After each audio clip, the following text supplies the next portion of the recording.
Good morning beta. Today we will discuss about civics chapter first on equality. Equality का मतलब है समानता। अब हमें देखना ये है कि ये समानता है क्या, इक्वलिटी क्या है। समानता का मतलब है कि हम सब एक हैं, चाहे कोई किसी जाति का है, धर्म का है, गरीब है, ऊंचा है, नीचा है, उससे कुछ फर्क नहीं पड़ता है। मीन्स हम सब इक्वल है। अब India is a democratic country, हमारा भारत जो है वो एक लोकतांत्रिक देश है। अब हमें ये देखना है कि लोकतंत्र है क्या, होता क्या है इसमें। लोकतांत्रिक देश, डेमोक्रेटिक कंट्री का मीनिंग है कि सब इक्वल, समाज के सामने, लोकतंत्र के सामने सब इक्वल है। जैसे कि अभी मैंने बताया कि कोई ऊंचा नीचा, अमीर गरीब, किसी भी धर्म जाति का नहीं है, मीन्स सारे इक्वल है।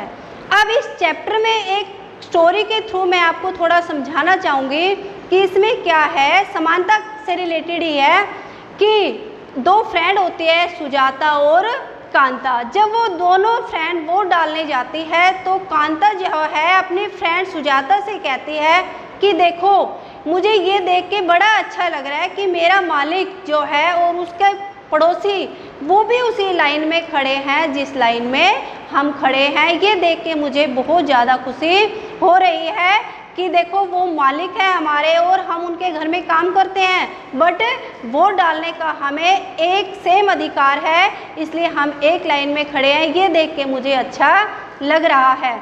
लेकिन थोड़े दिनों बाद क्या होता है कि कांता के मन में इक्वलिटी को लेके कुछ डाउट होता है। क्या होता है, क्योंकि जब उसकी बेटी बीमार हो जाती है तो वो अपने मालिक से पैसे उधार लेके उसको सरकारी हॉस्पिटल में लेके जाती है। तो वहाँ क्या देखते हैं वो कि गरीबों की जो है एक बहुत लंबी लाइन लगी हुई है और अमीर लोग जो है वो अपना जल्दी से दिखा के इलाज करा के चले जाते हैं। तो ये देख के उसके मन में डाउट होने लगता है। अब आगे बताया गया है इक्वल टू वोट, मीन्स एक वोट का अधिकार। हमारे लोकतंत्र में जो है सभी लोगों के पास एक वोट है, चाहे वो गरीब है, अमीर है, ऊंचा है, नीचा है, किसी भी जाति का है, कहीं भी वो रहता है, सब लोगों के पास एक ही वोट होता है। और एक टाइम में वो ऐसा नहीं कि अमीरों के पास तो 2-4 वोट होते हैं और वो 2-4 वोट डालते हैं, गरीब के पास नो, ऐसा नहीं है। वोट के मामले में जो है सभी इक्वल है। अब आगे बताया गया है कि लोकतंत्र में समानता, लोकतंत्र के आगे जो है सभी समान है, चाहे वो किसी भी जाति धर्म का हो, उससे कुछ फर्क नहीं पड़ता है। सभी के लिए जो है लोकतंत्र में कुछ प्रावधान बनाए गए हैं जिससे कि सभी लोगों को समान समझा जाता है। सबसे पहले जो है न्याय का कानून है कि सभी लोगों को जो है, चाहे वो ऊंचा है या नीचा है, उसको एक तरीके से ही न्याय मिलता है। ये ऐसा नहीं है कि अमीर ने कुछ कर दिया तो उसको जो है उसके साथ कुछ नहीं होगा और गरीब ने कोई गलत काम कर दिया तो उसको न्याय नहीं मिलेगा, ऐसा नहीं है। न्याय के मामले में जो है इक्वल है। और फिर जो है गरीब जो है वो और अमीर जो है वो एक साथ ही किसी भी काम को कर सकते हैं। ऐसा नहीं कि अमीरों को तो वो काम करने की परमिशन है और गरीबों को नहीं है, ऐसा बिल्कुल भी नहीं है। अब जो है एक छोटी सी स्टोरी के थ्रू मैं आपको और बताना चाहूँगी कि ओम प्रकाश वाल्मीकि जो थे वो गरीब जाति से बिलोंग करते थे, दलित वर्ग के थे वो। अब वो स्कूल में पढ़ने जाते थे तो उनके साथ टीचर ने क्या किया कि अमीरों के बच्चों को तो वो जो है आगे की पंक्ति में लाइन में बिठा लेते, बट उसको जो है डेली की डेली पीछे भेज देते। कई बार तो ऐसा होता कि उसकी रूम से बाहर उसकी टर्न आती और ब्लैक बोर्ड भी उसको प्रॉपर वे से दिखाई नहीं देता था। एक दिन क्या हुआ कि टीचर ने कहा कि तुम जाओ और बाहर प्लेग्राउंड में झाड़ू लगाओ। उसको झाड़ू लगाने के लिए बाहर भेज दिया और बाकी सारे बच्चे जो है वो रूम में बैठ के अपनी स्टडी कर रहे थे। फर्स्ट डे ऐसा हुआ, सेकंड डे ऐसा हुआ। प्रिंसिपल सर जो है वो अपने रूम में बैठ के प्रॉपर उस पर जो है नज़र रखते थे कि वो ठीक से काम कर रहा है या नहीं कर रहा है। यहाँ तक कि उसको पानी पीने की भी परमिशन नहीं थी। क्योंकि वो नीची जाति का था। वहाँ पे केवल अमीरों के बच्चे ही पानी पी सकते थे, गरीबों के बच्चे तो वो उस पानी वाले प्लेस को टच भी नहीं कर सकते थे।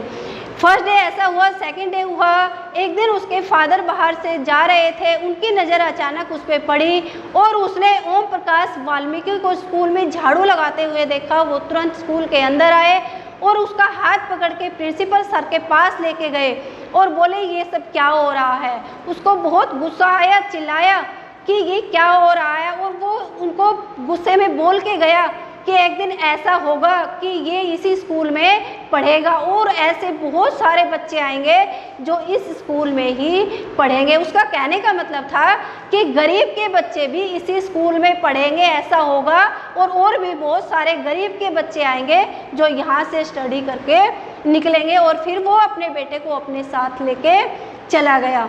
तो इससे क्या साबित हो रहा है कि हमारे संविधान में जो है इस तरीके की जो है अनइक्वलिटी थी कि लोगों को जो है असमान समझा जाता था। लेकिन धीरे धीरे जो है लोकतंत्र ने कुछ ऐसे कानून बना दिए जिसके सामने चाहे वो गरीब है चाहे वो अमीर है, सबको समान दर्जा दिया जाएगा। इसके लिए सरकार ने क्या किया स्कूलों में, ताकि गरीब और अमीर के बच्चे जो है मिलके पढ़ाई कर सके, मिलके रह सके, इसके लिए सरकार ने मिड डे मील 2001 में मिड डे मील स्कीम को जो है लागू किया, ताकि स्कूलों में जो गरीबों के बच्चे आते हैं उनको खाना मिल सके। क्या होता था कि गरीबों के बच्चे जो थे वो लंच में खाना खाने के लिए घर पे जाते थे और फिर वो दोबारा स्कूल नहीं आते थे। उनके पेरेंट्स जो काम पे जाते थे वो भी क्या करते हैं, उनको काम छोड़ के घर पे आना पड़ता था ताकि वो बच्चों को खाना खिला सके।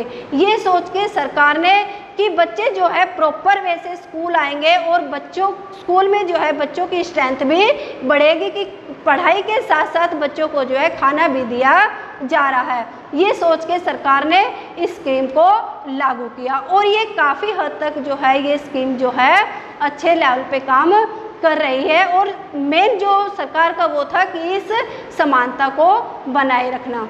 अब नेक्स्ट बात आगे ये आती है, क्या भारत में ही ऐसा है? नहीं, ऐसा नहीं है। दूसरे कंट्री में जैसे कि यूएसए वगैरह में भी ऐसा होता है कि वहाँ भी ऊंचे नीचे छोटे बड़े इनके ऊपर जो है भेदभाव किया जाता है। वहाँ भी गोरे और कालों के बीच में जो है भेदभाव होता है। गोरे लोगों को जो है हमारे यहाँ जैसे अमीर लोगों को दर्जा दिया जाता है, सेम वे वहाँ पे गोरे लोग जो होते हैं उनको ऊंचा समझा जाता है और काले लोगों के साथ वही गरीबों वाला व्यवहार किया जाता है। तो इस चैप्टर के थ्रू यही समझाने की कोशिश की है कि समानता जो है वो बहुत ज़रूरी है और समानता के आधार पर ही जो है सब एक साथ मिलकर रह सकते हैं। Thank you.